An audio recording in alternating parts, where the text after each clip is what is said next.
پھر قرآن جو ہے وہ اسکندر اعظم کو مسلمان بتاتا ہے. اب یہ یاد رکھیے, ٹھیک ہے. اب اسکندر کی یہ جو الیگزینڈر رومانسز کی کتاب ہے وہ اس کو کرسچن بتاتی ہے. یعنی اب آپ مجھے یہ بتائیں کہ وہ کرسچن بتاتے ہیں اس کو, تو یہ اسی لیے یہ بھی مسلمان, قرآن بھی اس کو مسلمان اسی لیے بتاتا ہے کہ وہ اسے کرسچن بتاتے ہیں. ہمیں پتا ہے کہ الیگزینڈر تو کرسچن یا مسلم تھا ہی نہیں, وہ تو جوپیٹر کو, وہ تو زوس کو اور ہیڈیز کو اور ایفروڈائٹی کو اور ان دیوی دیوتاؤں کو, گریک گاڈز کو ماننے والا تھا.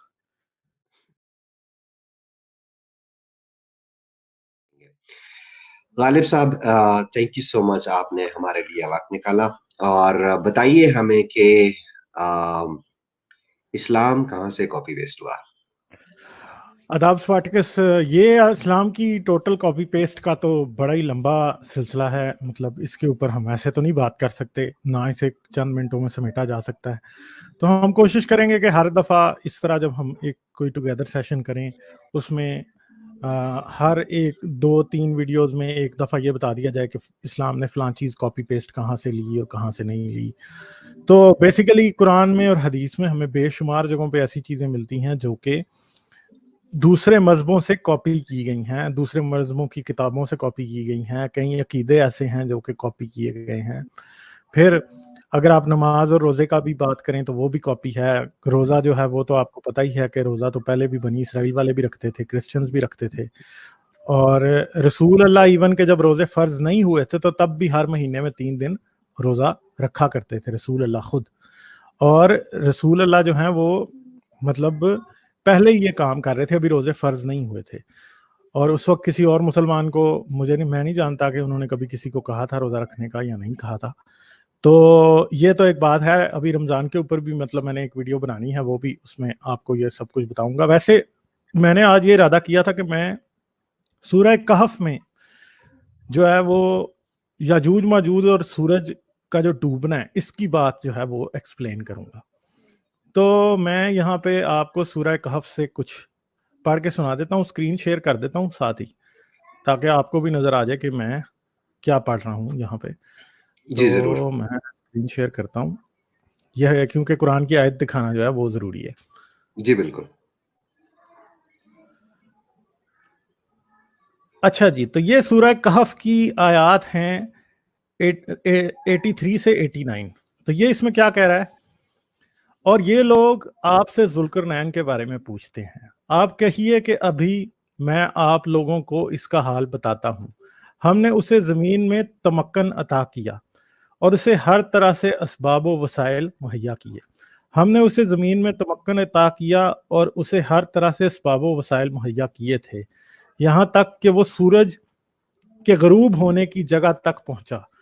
اس نے اسے غروب ہوتے ہوئے پایا ایک گدلے چشمے میں, اور اس نے پایا وہاں ایک قوم کو. ہم نے کہا اے ذوالقرنین, تم چاہو تو انہیں سزا دو اور چاہو تو ان کے بارے میں حسن سلوک کا معاملہ کرو.